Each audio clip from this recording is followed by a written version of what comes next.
Buenos días, radio oyentes. Aquí en un programa más de Vida en Plenitud, en nuestro espacio psicológico, de medicina, de salud.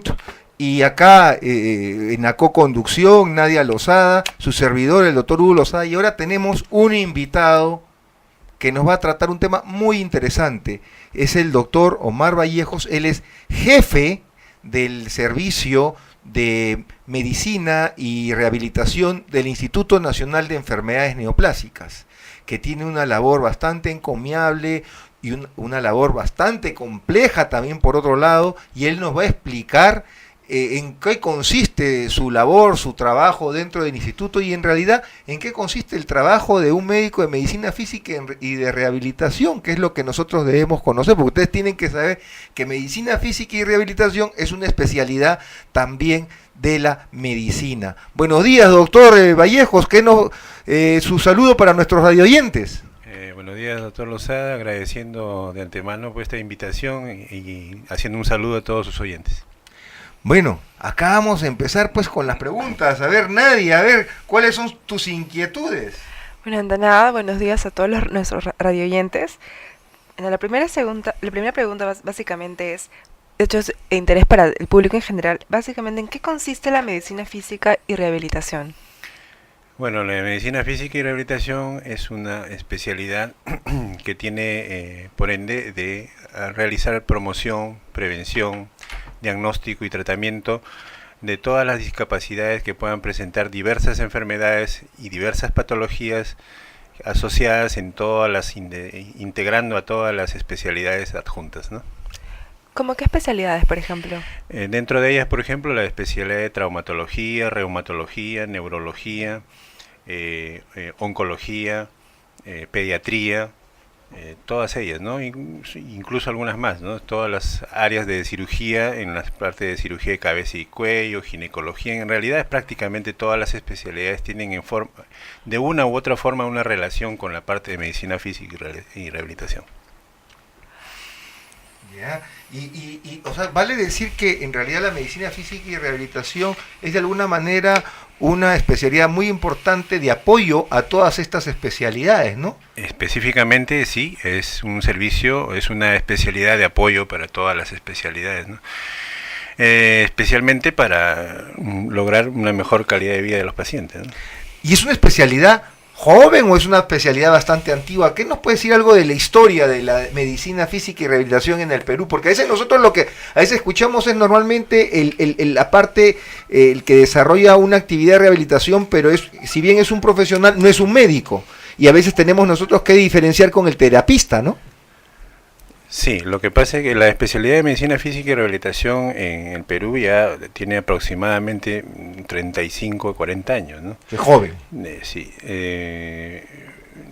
se formó en el Instituto Nacional de Rehabilitación y otro grupo se formó en salud, ¿no? Y de ahí se inició esto de la medicina física y rehabilitación, que en esas épocas era muy pequeño y actualmente pues abarca grandes áreas en los diversos hospitales. Ya. ¿Y qué diferencia tenemos nosotros que a veces confundimos muchas veces con el terapista, ¿no? Hay el terapista de rehabilitación. ¿Cuáles son sus diferencias? Bueno, el médico en realidad de rehabilitación es un médico general que después hace la especialidad como todas las demás especialidades durante 3 años. El médico es el que se dedica a evaluar al paciente, a hacer el diagnóstico e indicar qué tipo de rehabilitación va a realizar el paciente. Mientras que el tecnólogo médico en el área de terapia física es el que realiza la terapia indicada por el médico de rehabilitación, ¿no? Ellos también hacen su propia evaluación fisioterapéutica y hacen la parte de la terapia, ¿no? Ya. A ver, Nadia, creo que tienes que hacer una pregunta. Sí, por ejemplo, en el caso del INEN, ¿cuál es su labor? En el caso del INEN, bueno, en el caso del INEN generalmente es una rehabilitación oncológica, ¿no? Que en realidad no debería ser muy diferente a lo que es la rehabilitación en general, pero tiene ciertas particularidades, ¿no? Y las particularidades sobre todo es de que tenemos que ver de que todos los pacientes oncológicos tienen un tratamiento primordial, que es la parte oncológica. Entonces nosotros solamente apoyamos en lo que es la parte de mejorar la calidad de vida del paciente, ¿no? Previniendo sus discapacidades presentadas por la enfermedad o por el tratamiento oncológico. En realidad ahora nosotros en el área de rehabilitación oncológica del INEN tenemos 4 programas grandes. Unos son las de fisioterapia de los problemas de cirugías de mama, otros son los de cirugía de tórax en la parte respiratorio, los otros son los de cirugía neurológica o neuroquirúrgica, y la última es las misceláneas, en las cuales están todas las demás especialidades, ¿no? Ginecología, cabeza y cuello, partes blandas, todas las demás, ¿no? Ya. ¿Y dónde, de acuerdo ya a tu experiencia y seguramente los estudios, dónde es que normalmente ves tu mayor actividad de alguna manera especializada? ¿En el área oncológica? En el área oncológica. Bueno, el área oncológica acá en el país es un área que es relativamente joven, ¿no? Por ejemplo, en el INEN el servicio de rehabilitación tiene aproximadamente 20 años. Se inició por solamente la terapia de mama y la parte de terapia para amputados. Pero con el transcurso del tiempo ha ido creciendo y entonces ahora ya abarca muchas más especialidades, ¿no? A mi llegada al hospital, que ya prácticamente casi más de 4 años, entonces también se ha logrado establecer un poco más y abrir un poco más el panorama para ver el tipo de tratamiento de los pacientes oncológicos, ¿no? También ahora ya existen en algunos sitios en salud, también tienen algunos programas de rehabilitación oncológica, pero generalmente más dirigidos a la parte de cirugía de mama, que es la primordial que tienen en salud, ¿no? Todavía no hay así como estamos tratando de forjar en el Instituto Nacional de Enfermedades Neoplásicas, y es un servicio que todavía tiene una época más de crecimiento, pero que va a depender mucho ya de la parte más que todo de infraestructura, ¿no? Bueno. ¿Y por qué es importante la especialidad de medicina física y rehabilitación en el INEN? Es importante porque por ejemplo, acá prácticamente nosotros estamos haciendo labores interdisciplinarias, ¿no? Pero las labores interdisciplinarias se hacen con terapia, con la parte oncológica, con terapia de dolor, con la parte de psicología, con la parte de nutrición, ¿no? Pero en los grandes centros oncológicos extranjeros, por ejemplo, esas áreas ya están integradas. Y el tratamiento del paciente oncológico es un tratamiento multidisciplinario, ¿no? En el cual se hace una evaluación del paciente de las diversas disciplinas, y cada una de ellas forja las actividades a realizar con ese paciente, ¿no? El paciente oncológico para la rehabilitación es un paciente muy sui generis porque tiene una particularidad especial. Es un paciente que tiene que ser atendido particularmente hacia él y hacerle prácticamente un tema de seguimiento propio del paciente, ¿no? Porque depende mucho de su estado de salud para poder realizar la terapia. O sea, nosotros no podemos hacer un protocolo de terapia a largo plazo, porque debido a su tratamiento él puede tener algunas otras complicaciones que pueden perjudicar un poco la parte de rehabilitación. Entonces tenemos que ir de paso en paso o de día a día, como decimos, ¿no? Así, más o menos. ¿Cuáles son las fortalezas y debilidades que, por ejemplo, ustedes que trabajan ahí tienen, digamos, en la parte de rehabilitación, la medicina? Bueno, la fortaleza es que el personal que tenemos ahora en rehabilitación es un personal que está especializado, entrenado en el tratamiento de pacientes de rehabilitación oncológica, y que se siguen especializando, ¿no? Los tecnólogos se siguen especializando en todas las áreas que hemos establecido. Y bueno, esa es la experiencia, la fortaleza que tenemos en este momento, ¿no? En cuanto a las debilidades, quizás generalmente son más que todo la parte de infraestructura, porque el servicio es un poco pequeño, ¿no? Y como estamos actualmente creciendo aún más, pero existe un proyecto que ojalá se cumpla en un plazo breve, en el cual de todas maneras el servicio va a crecer, y no solamente en infraestructura, sino también va a crecer en profesionales, porque nosotros en esas áreas podemos adjuntar profesionales que se dedican a la parte no solamente de terapia física, sino terapia ocupacional, terapia del lenguaje, ¿no? y probablemente podremos adjuntar también otro médico de la especialidad para poder, de acuerdo al crecimiento poblacional que hay en el servicio, ¿no? Claro, justo es también una pregunta muy importante porque no, digamos, no todos, digamos, pasan por un problema, digamos, oncológico. Entonces, ¿qué significaría trabajar con un paciente oncológico que con un paciente que no lo es? Bueno, el paciente oncológico, como ya le dije, es solamente cuando está en la época de su tratamiento quimioterápico, radioterápico y oncológico propiamente dicho, lo que se hace es coadyuvar su tratamiento de su rehabilitación para disminuir sus discapacidades producidas por el tratamiento o por la enfermedad. Pero puede suceder que el paciente oncológico ya no esté en esos tratamientos de quimio y radio, entonces se evalúa esas discapacidades y se sigue el tratamiento de rehabilitación hasta que él pueda valerse por sí mismo, ¿no?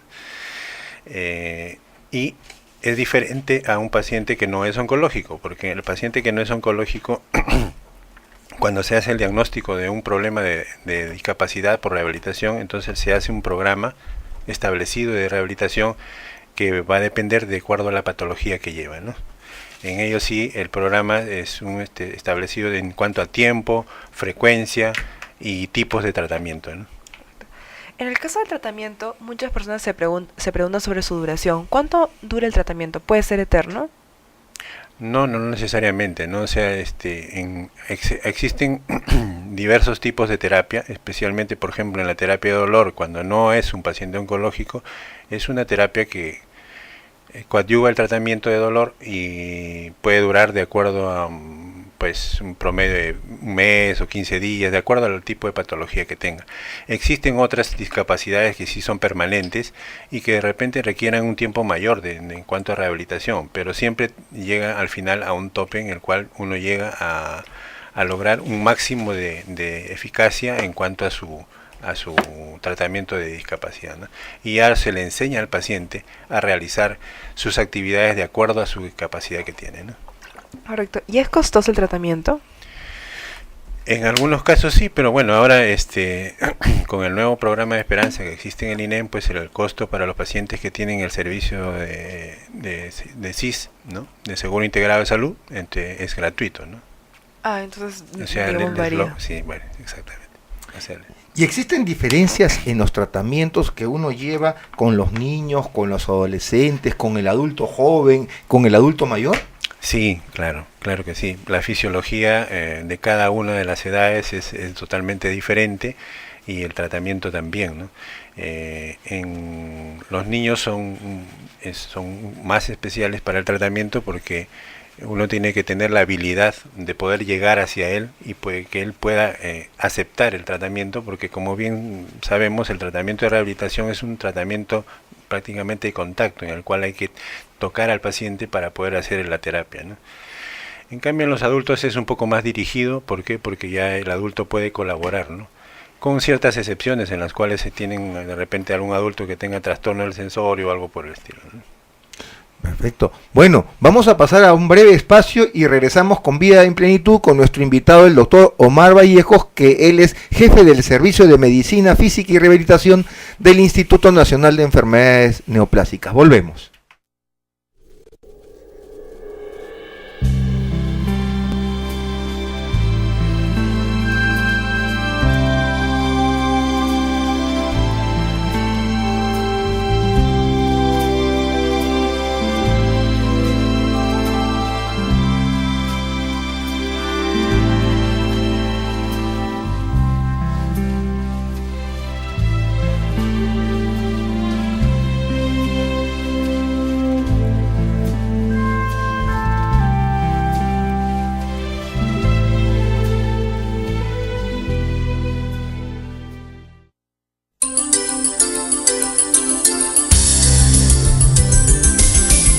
Radio María, distintas frecuencias en una misma sintonía. El amor.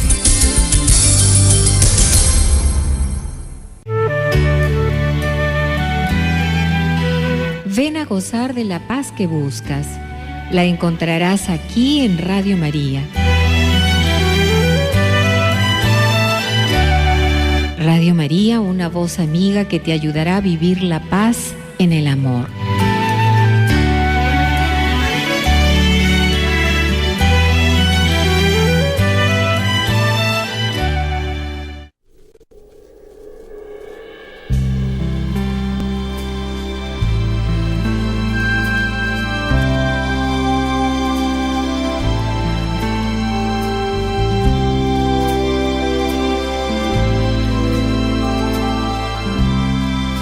Buenos días, radioyentes. Acá continuando con el programa Vida en Plenitud, y tenemos la presencia del doctor Omar Vallejos, que él es médico jefe del Servicio de Medicina Física y Rehabilitación del Instituto Nacional de Enfermedades Neoplásicas, y estamos hablando sobre los tipos de pacientes.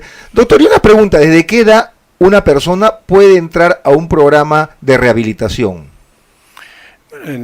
Prácticamente de los primeros días del nacimiento, ¿no? hasta la edad adulta, mayor, porque existen problemas de, por ejemplo, de desarrollo psicomotor o problemas congénitos que tienen que ser tratados a tiempo, ¿no? Específicamente los problemas congénitos, y también existen problemas por ejemplo, de parálisis cerebral, que también tienen que ser tratados inmediatamente, ¿no? Hay una pregunta que quizá sea, digamos, de interés para el público. Digamos, ¿hay diferencia en el caso del tratamiento para un hombre con una mujer? No tanto. En eso sí no hay una gran diferencia en cuanto al tratamiento de hombre o una mujer, ¿no? No. Es lo mismo. En el sentido de que, bueno, acá depende más del tipo de patología, ¿no? Pero no hay una gran diferencia en cuanto al tratamiento, ¿no?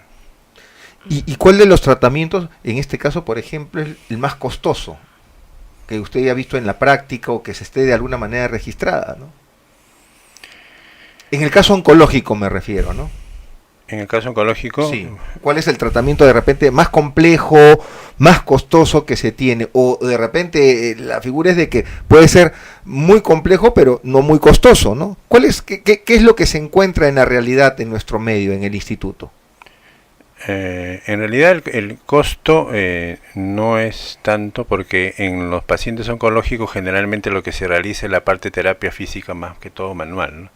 Se usan muy pocos productos como agentes que solamente se utilizan como apoyo en los casos, por ejemplo, de dolor, ¿no? Y en algunos casos, en los casos de rehabilitación de mama, en los cuales se utiliza también un agente que es la presoterapia. Esos quizás sean, los agentes son los que generalmente hacen de que aumenten, vamos a llamarle, los costos de la rehabilitación. Pero en sí, el costo es debido a la cantidad, por ejemplo, de sesiones de terapia que tenga que hacer, y eso va a depender de cuánto de tiempo de discapacidad tenga, ¿no? Uno de los cuadros que a nosotros nos llama poderosamente siempre la atención son los casos donde ha habido amputaciones, por ejemplo. Y en estos casos, ¿cuál es, digamos, el rol que cumple el médico de medicina física, o el servicio también que puede ser en medicina, en el caso, por ejemplo, de estos pacientes oncológicos que han tenido en muchos de los casos estos diagnósticos de los osteosarcomas, y sobre todo de miembros inferiores, donde nosotros vemos muchas veces pacientes que son jóvenes normalmente, ¿no? Entonces, ¿cuál es el rol que de alguna manera desempeña el servicio? ¿Es solamente el trabajo físico, o también hay un componente a veces psicológico, motivacional? Porque yo imagino que un día me levanto y encuentro un miembro artificial que, entre comillas, me estoy adaptando y que a veces no lo sé utilizar, y empiezan de repente sentimientos de rabia, ¿no? Sí, claro. Lo que pasa es que un paciente amputado pues tiene que ser un tratamiento multidisciplinario, ¿no? Ahí el apoyo psicológico es muy importante, porque es la forma de que pueda establecerle al paciente y darle la seguridad para que pueda valerse por sí mismo, ¿no? Y después darle la confianza al paciente en el tratamiento de rehabilitación, para que comprenda de que durante un tiempo en el cual va a llevar la rehabilitación, él va a poder nuevamente tener la habilidad de poder mantener su capacidad, ¿no?, de movilidad, generalmente en la parte de miembros inferiores, ¿no?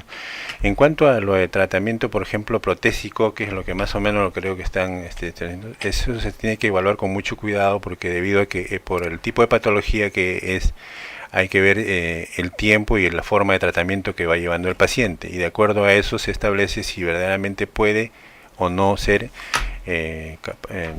lograr tener un tratamiento protésico, ¿no? ¿Y dónde encuentras, por ejemplo, las mayores limitaciones en cuanto a las edades? Para la aceptación, me refiero, en el tratamiento, cuando uno interviene con estos contextos de medicina física y rehabilitación. ¿Dónde encuentras las mayores limitaciones? ¿En el joven o más en el adulto mayor? A veces más en el adulto mayor, ¿no? Porque ya tiene doble problema, o sea, el problema en sí de la parte patológica, oncológica, y también el problema definitivamente por el envejecimiento, ¿no? Entonces, eso hace de que su capacidad motora esté más disfuncional que en un adulto joven, digamos, ¿no? Entonces, ellos también tienen que tener, tan igual como los niños, tienen que tener antes del tratamiento un preentrenamiento, vamos a llamarlo así, de decirle qué cosa es lo que van a realizar y qué cosa es lo que él va a tener que ayudar para que pueda su tratamiento lograr el objetivo que se ha trazado, ¿no? El adulto mayor, a veces lo que pasa es que por el mismo problema de la falta de movilidad, es un poco negativo para hacer un poco la parte de la terapia, ¿no? Entonces, y la capacidad física también a veces no le ayuda. Entonces, por ese motivo es que a veces uno tiene que hacer un poco de empatía con el paciente para poder lograr su confianza, porque la rehabilitación, como va a ser en varias sesiones, entonces tiene que tener esa empatía con quien se la realiza para que pueda hacerle caso y lograr pues que el objetivo que uno se traza, ¿no? Ya eso depende del profesional que va a hacer la terapia, de cómo ganarse al paciente para que pueda realizar la rehabilitación. Eso es lo más importante, ¿no? Y eso se ve mucho en la parte de niños y en la parte de adultos mayores. Hay que ganarse la confianza del paciente, lo primero. Fíjate qué interesante lo que estás diciendo. O sea, este es un tratamiento que el impacto o de alguna manera el efecto positivo se basa en que inicialmente logremos la confianza del paciente. Así es. Eso definitivamente, porque el tratamiento es a veces largo. Entonces el paciente tiene que confiar en quién le va a hacer el tratamiento y en saber qué cosas es lo que le van a hacer. El rol de la familia es importante en el tratamiento. Importantísimo. Yo siempre he dicho, la parte de la familia, específicamente con los niños sobre todo, ¿no? Yo siempre he dicho, los mejores terapistas en cuanto a la familia son los padres, ¿no? Porque de ellos depende mucho cómo este tipo de rehabilitación tenga un buen efecto. Y sobre todo tienen que integrarse al tratamiento de rehabilitación. Y esa integración con ellos es mucho mayor. ¿Por qué? Porque aparte del tratamiento, de llevar el tratamiento, pues ellos se supone que tienen que darle pues lo que no le puede dar ni el mejor terapista del mundo, ni el mejor médico del mundo, que es el amor que le tienen a sus hijos, ¿no? Igual sucede con los adultos mayores en los casos de que la familia se pueda integrar. Lo que pasa es que en los adultos mayores varía un poco, porque a veces la familia pues no está junto a ellos, ¿no? Entonces con mayor razón ahí el profesional que hace la terapia pues tiene que ganarse aún más la confianza de este paciente, ¿no? Y en tu práctica, por ejemplo, ¿cuáles o qué creencias limitantes tú has visto entre ya sea los pacientes, los familiares, que no ayudan de alguna manera a un buen proceso de rehabilitación? Bueno, principalmente es el desconocimiento, ¿no? Es el desconocimiento de saber qué cosa es una terapia, para qué sirve y a qué vamos a llegar, ¿no? Esa es una. Dos, de que todavía existe una idea de que la parte de rehabilitación siempre lo asocian solamente con la parte de decir masajes, masoterapia, ¿no? Y eso verdaderamente es bien precario y muy antiguo, ¿no? Entonces la rehabilitación ha desarrollado tanto de que ya ahora pues existe la rehabilitación incluso intervencionista, la rehabilitación en unidades de cuidados intensivos. Entonces estamos hablando de otra labor, ¿no? Entonces, lo que pasa es que rehabilitación siempre lo han asociado a eso, ¿no? A masajes, y eso no es así, ¿no? O sea, definitivamente eso es una parte que ya no existe en la parte de rehabilitación. Y digamos, o sea, lo que me trata de decir es de que lo que tú buscas como médico de medicina física y rehabilitación es que la persona pueda ser lo más funcional posible, ¿no? Así es, lo más funcional posible, mejorar su estima y mejorar su calidad de vida, ¿no? O sea, en otra forma tenemos que tener mucha integración específicamente con la parte psicológica, porque de esa parte también tenemos que tener algo, porque es la única forma de que el paciente logre sus objetivos, ¿no? Bueno, eso es cierto, ¿no? O sea, el ser humano en la medida también que se siente útil, también en esa medida su autoestima se mantiene, ¿no? Entonces ahí viene también uno de los temas. ¿Y qué competencias tiene que tener un médico de medicina física y rehabilitación? ¿Qué capacidades, qué actitud, qué aptitud debe tener? La primera pienso yo que tiene que ser la parte de empatía hacia los pacientes, y la segunda la seguridad, y darle la seguridad y confianza hacia ellos, ¿no? Esa es la parte primordial, ¿no? Creo que hay que tener una personalidad especial, diremos así, para poder llegar a los pacientes, ¿no?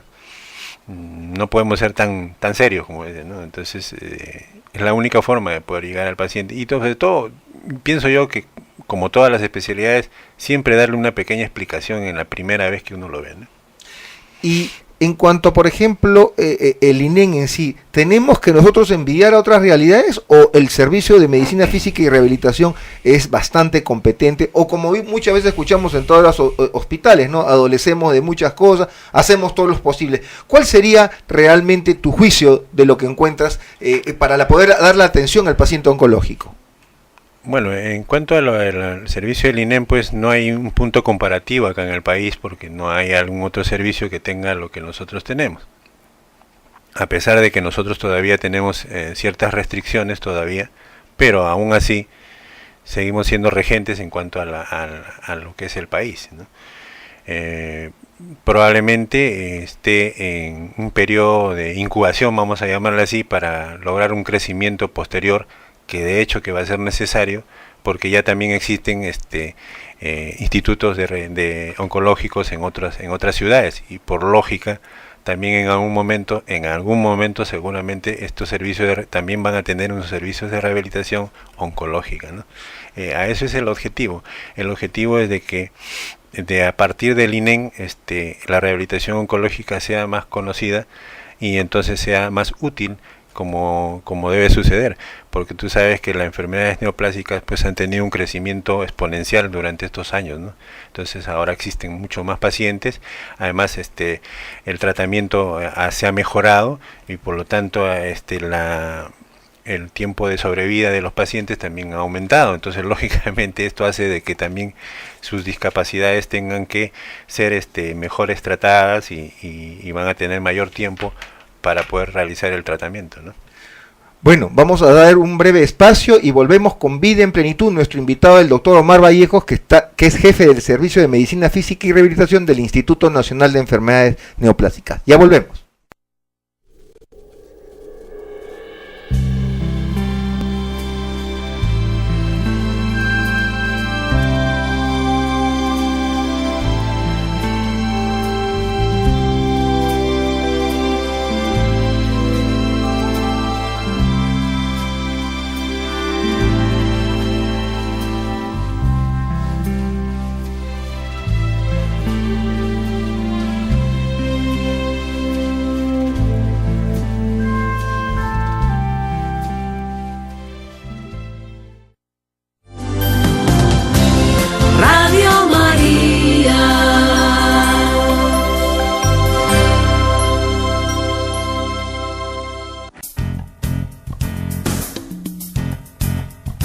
Es hora de participar con sus llamadas, tan solo marcando nuestro número de cabina 716-16. Encantados de atenderte.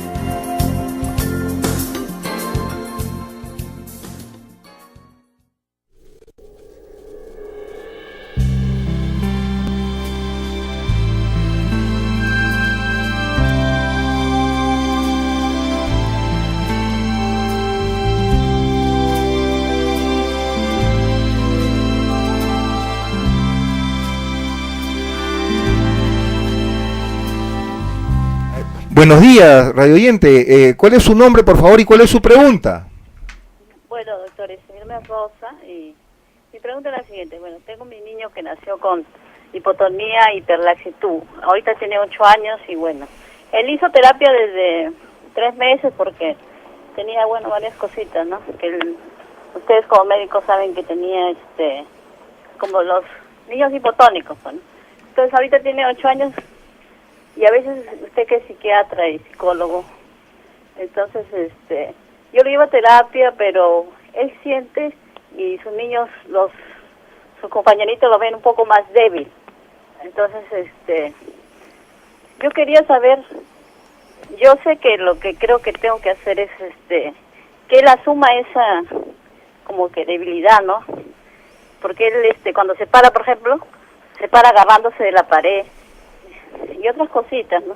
Es propio de su sistema muscular que no es fuerte. Y a veces inclusive los niños lo ven como débil.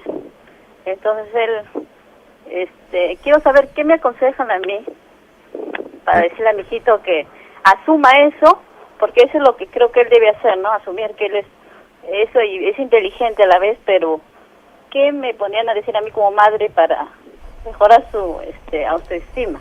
Perfecto, señora, muchas gracias. Acá le va a contestar el doctor Omar Vallejos. Doctor, ¿usted qué opina de este caso? ¿Qué tip usted le daría a una madre que tiene un hijo con hipotonía, ¿no? Al parecer es una hipotonía generalizada, ¿no? Y que de alguna manera la señora, que su hijito tiene 8 años y 1, debe conversar con el tema con él. 2, debe ser que preferir lo haga su médico, lo haga el psicólogo. ¿Qué es lo que usted aconseja en estos casos? Bueno, en estos casos, más o menos por lo que escucho a la madre, es que este niño debe tener un cuadro de hipotonía. La hiperlaxitud no creo, porque la hiperlaxitud es un problema más que todo parte articular. Él tiene, dice según ella, dificultad para caminar. Y eso generalmente debe ser por un cuadro hipotónico que tiene que ver con la parte neurológica. Lo que tiene que hacerse ahí es una integración, tanto de la parte de la familia, que es la mamá, el papá, el paciente, la parte psicológica y la parte de rehabilitación. Y todos ellos tienen que conversar con el niño, porque ya es un niño de 8 años que sí puede comprender tranquilamente en qué consiste lo que él tiene y en qué consiste cómo es que va a llevar su tratamiento, ¿no? Entonces él tiene que llevar ese tratamiento integral para que pueda reforzar esa autoestima y poder enfrentar a todos los avatares que pueda suceder específicamente con las demás personas externas, específicamente con los compañeros de colegio, porque por ahí es donde creo que hay el problema. Sí, y acá el doctor Vallejo realmente está haciendo una reflexión con respecto, como él ha dicho al inicio, esto es un trabajo multidisciplinario. O sea, no es solamente que el doctor tenga una estrategia para rehabilitar a la persona, sino que esto tiene que ir de la mano con una motivación psicológica, dependiendo de la edad del niño, y una motivación también a los padres, porque a veces los padres son los que le transmiten al hijo su malestar. Y ahí viene el otro problema también al respecto, ¿no? Bueno, tenemos otra pregunta. Sí, radio oyente, buenos días. ¿Cuál es su pregunta para el doctor Vallejos? Buenos días, doctor. Tengo 55 años, mido 1,59 m, estoy pesando 75 kilos. Lo que yo quiero consultar, de repente no entiendo el tema, pero dicen mis familiares, me han dicho que estoy andando, me voy para un costado, para la izquierda. Yo no me doy cuenta, pero después digo sí. Entonces, esa parte, toda la parte del hombro, la cadera, la rodilla, me molesta solamente de la parte izquierda. No sé, también como tengo el colon irritable, colon perezoso, siempre tengo la molestia en ese lado. No sé, ¿será eso? Necesitaría una terapia en la columna, no sé. ¿Qué me podría aconsejar, doctor? Gracias. Bueno, definitivamente ahí lo primero es hacerle una evaluación, ¿no? Porque según lo que manifiesta usted por el peso, el tamaño y hay un sobrepeso, tiene un sobrepeso y eso genera que haya una mayor sobrecarga a todas las articulaciones. Ahora, definitivamente como esté realizando la marcha puede ser que esté sobrecargando el lado izquierdo. Habría que establecer si verdaderamente en todas las articulaciones del lado izquierdo, incluyendo la parte de columna vertebral, existe algún tipo de patología, ¿no? Eso es lo que se le tendría que hacerse una evaluación para poder establecer un tipo de tratamiento de terapia, ¿no? Qué interesante, ¿no? Y acá viene también alguno de los temas que vemos nosotros en la práctica. O sea, ¿cómo podemos hacer nosotros también tomar medidas preventivas para no estar cayendo en disfuncionalidades, ya sea articular? Por ejemplo, ¿no? Sin ir muy lejos, los niños, por ejemplo, en los colegios, se ponen unas mochilas que parece que estuvieran, que son para trepar cerro, por ejemplo, ¿no? ¿Cuáles son los tips, por ejemplo, que tú darías en este caso para los escolares? Bueno, pero antes de que pasemos a los comentarios del doctor Vallejos, hay otra pregunta. Sí, adelante, radio oyente. Buenos días, doctor. Buenos días, sí, ¿cuál es su pregunta para el doctor Vallejos? Sí, mi pregunta es que tengo problemas para caminar, que los pies se me frían, los brazos, las dos manos están endormecidos, la mano derecha endormecida todo, y la mano izquierda la mitad, y los pies se me endormecen hasta la rodilla.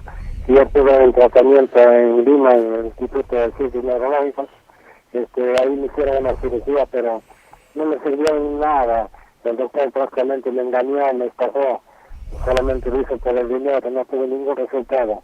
Y a qué profesional puedo ir, doctor, puedo caminar, rehabilitarme, o ya no, eso es lo que quiero saber. Muy agradecido, doctor, lo escucho por la radio. Y la presentación del distrito de Santa Rosa, provincia de Jaén. Bueno, por lo que más o menos se establece, supongo que le habrán hecho una cirugía de la parte de la columna vertebral. No sé qué tipo de patología puede haber sido la que le han hecho la parte quirúrgica, pero esto quiere decir que esté alterando la parte del sistema neuromotor, ¿no? O sea, la parte de los nervios en la parte de miembros superiores y miembros inferiores. Igualmente se tiene que hacer una evaluación integral para ver que si es que requiere verdaderamente de un tipo de terapia y cuánto es lo que usted va a lograr con este tratamiento de terapia, ¿no? Bueno, y estábamos conversando, ¿cuáles serían tus recomendaciones, por ejemplo, para cuidar nuestra columna, con respecto, por ejemplo, a los escolares? ¿Cuáles serían en cuanto al orden de medicina física y rehabilitación? Bueno, en los escolares especialmente cuando cargan las mochilas, como me dijiste, generalmente no debería ser más del 10% de su peso corporal. Eso es lo primero. Y lo segundo es la forma como lo cargan, ¿no? Generalmente no deberían ser laterales, sino solo centrales, y específicamente más hacia la parte anterior que para la parte posterior. Dos, bueno, la otra es hacer ejercicio definitivamente, ¿no? Lo que pasa es que nosotros estamos acostumbrados a decir que siempre estamos haciendo mucho ejercicio en casa, que hacemos diversas cosas y eso es lo que manifestamos. Pero eso no se establece como ejercicio, eso son actividades físicas. Un ejercicio son movimientos coordinados que se establecen más o menos durante por lo menos 30 minutos. Incluso el ejercicio más fácil es caminar, pero caminar de una manera sostenida durante 30 minutos. Eso es un ejercicio. El resto solamente son actividades físicas. ¿Que no tienen impacto realmente? Que no tienen mucho impacto en cuanto a la parte de tratamiento, de mejoramiento, vamos a llamar así, tanto articular como muscular, ¿no? Perfecto. Tenemos otra pregunta. Sí, adelante, radio oyente, buenos días. Buenos días. Buenos días, doctor. Que Dios lo bendiga. Doctor, mi pregunta es, yo soy una pacientita de 44 años, más o menos hace 14 o 15 años me detectaron hernia de columna, una hernia en L5-S1, y llevaba terapia y todas esas cosas, y me hicieron una electromielografía en el año 2000 y me produjo un meningismo. No sé si producto de eso fue que hace poco me han diagnosticado fibromialgia. Ya era una cosa que yo ya no podía manejarlo porque me dolía mucho la espalda, los brazos, las articulaciones, hasta la cabeza, las piernas, todo. Y hace 2 meses aproximadamente me vio el reumatólogo, me pasó a medicina física, a salud mental y a los ojos porque tenía mis ojos muy secos. Y ahorita estoy con tratamiento del psiquiatra, con Cymbalta, de 60 miligramos, Solpiden de 10 miligramos y Clonazepam de 2 miligramos. Ha bajado el dolor, pero eso es todo el tratamiento, o con eso voy a mejorar, o qué tratamiento más debería de seguir. Por favor, oriénteme. Muchísimas gracias, doctor. Muy bien. La fibromialgia es una condición de dolor muscular crónico que no tiene una cura de vida establecida. se utilizan diversos medicamentos, específicamente también se utiliza la parte de terapia y algunos tipos de ejercicios. Generalmente la terapia cuando está en la fase aguda, porque la fibromialgia tiene varias etapas en las cuales hay momentos de reagudización y hay momentos de estabilización de esta fibromialgia. Y el mejor ejercicio que les sirve a los pacientes que tienen fibromialgia es los ejercicios, por ejemplo, en agua, o sea, la natación. Es uno de los ejercicios más indicados para este cuadro, ¿no? La fibromialgia es una condición que uno tiene que sobrellevar y saber comprender en qué momento pueda suceder, porque el dolor muscular se puede establecer en cualquier sector, en cualquier área del cuerpo, y como le digo, solamente se logra paliar con medicamentos y con la parte de terapia. Interesante. Doctor, y dígame, ahora el adulto que trabaja, ¿qué medidas puede él tomar para evitar justamente que llegue a una deformidad o alguna situación que requiera medicina física y rehabilitación? ¿Qué debe tener, por ejemplo, en su centro de trabajo? Bueno, en el centro de trabajo debería haber lo que se llama la parte ergonómica, ¿no? Las sillas ergonómicas, los escritorios ergonómicos, la posición de los diversos productos que haya, específicamente ahora con la computadora, todo tiene establecido una forma y unas medidas, ¿no? Y lo otro es que actualmente debe por lo menos cada persona que trabaja en una labor de escritorio, cada 2 horas levantarse, caminar por lo menos 4 o 5 minutos para evitar la congestión articular y muscular, ¿no? En otros países, por ejemplo, ya se ha establecido, en Japón existen programas en los cuales el paciente, el trabajador se va y hace una siesta de 10 minutos. Y eso hace de que haya un reacondicionamiento físico total. Esos 10 minutos de siesta hacen de que su labor y su productividad aumenten más o menos en un 30 o 40%. Qué interesante. Tenemos otra pregunta. Sí, adelante para el doctor Vallejo, su pregunta, por favor. Sí, buenos días. Buenos días. Buenos días. Muchas gracias por la respuesta. Mi nombre es María, le estoy hablando de ATE. Gracias, doctor, por la respuesta que me brinde.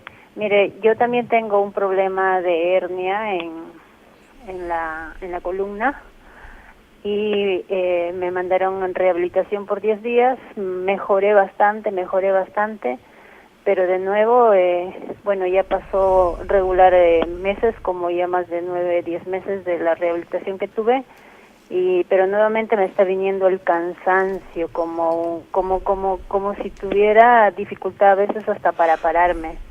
Por favor, ayúdenme, tengo que volver a la rehabilitación. ¿Y qué solución hay para la hernia? Siempre uno la va a tener que tener, siempre uno va a estar en rehabilitación, o por favor, si me brinda algún tipo de alcance. Gracias, buenos días. Bueno, una vez que está hecho el diagnóstico de una hernia de núcleo pulposo en la parte de la columna, esto es una entidad que siempre va a estar ahí. La única forma de que esto no suceda sería la parte quirúrgica, pero como se establece actualmente, más o menos el 50% de las hernias son tratamiento médico, o sea, tratamiento medicamentoso, y lo que sirve es la terapia. Y ahí existe un 50% que no mejoran y que ya tienen que ver la parte quirúrgica. Lo que sí es que después de un tratamiento de terapia tienen que haberle enseñado algunos ejercicios específicos para la parte de columna, y esos ejercicios tienen que ser llevados a cabo todos los días en forma consuetudinaria, para que pueda establecer una mejor estabilización de la columna en cuanto a su elasticidad, ¿no?, y fortaleza. Y eso hace de que evita por lo menos que los cuadros agudos de los problemas de la hernia se instalen prontamente y de repente con menor intensidad, ¿no? Sí. A ver, adelante, otra pregunta con nuestro radio oyente. Buenos días. Buenos días, doctor. Estoy escuchando que está hablando sobre de las terapias. Yo le quería hacer una consulta. Mi hija es operada, se operó de la tiroides y a ella le sacaron todo, ¿no? Y ahorita ella está así quedan ellos con una tosecita que le queda como una garrapera. ¿Es normal eso? Bueno, ahorita, a ver, doctor, usted que también ve todo tipo de rehabilitación, ¿es normal que usted encuentre una tosecita muchas veces como secuela? Lo que pasa es que puede haber una secuela de la parte respiratoria, ¿no? Entonces por ahí de repente hay un aumento de las secreciones bronquiales y eso es lo que produce este problema de tos. Pero si en caso sucediera eso, también existe una evaluación porque también existe lo que es la fisioterapia respiratoria, ¿no? Perfecto. Bueno, hemos hecho un programa más. Queremos, por favor, las últimas palabras del doctor Vallejos, algunos tips y su despedida y haber tenido, pues, haberlo tenido en nuestro programa. Y bueno, yo sé que han quedado muchas preguntas en el tintero. Doctor Vallejos. Bueno, en la vida los tips que uno tiene que llevar es que definitivamente llevar una vida saludable y específicamente saber que siempre el ejercicio va a ser útil para todas las diversas actividades que uno realice y para prevenir sobre todo las discapacidades y limitaciones que puedan suceder a través del tiempo, por las diversas patologías o incluso por la propia edad, ¿no? Y bueno, y agradeciendo al doctor Lozada por la invitación y esperando en algún momento de repente volver y tocar otros temas. Sí, a ver, Nadia, tu despedida. Bueno, básicamente que hay que tomar en cuenta esto de hacer ejercicio para prevenir. Bueno, sí, ya nos ha dicho, señores, niños, no cargar más del 10% de su peso y de preferencia, si pueden, imagino, llevar estas mochilas que tienen rueditas, pues que indudablemente podemos de esa manera balancear mejor el esfuerzo. Y lo que han dicho, que el ejercicio es importante y que lo que deberíamos tener es una medicina física y rehabilitación preventiva, que es lo que nosotros buscamos porque es la de menor costo y la que nos da mejor calidad de vida. Bueno, una vez más agradeciéndoles, y su servidor, el doctor Hugo Lozada, en la co-conducción Nadia Lozada, y hemos tenido como invitado al doctor Vallejos, que es el jefe del Servicio de Medicina Física y Rehabilitación del Instituto Nacional de Enfermedades Neoplásicas, y nos vemos hasta dentro de 15 días. Muchas gracias por su atención.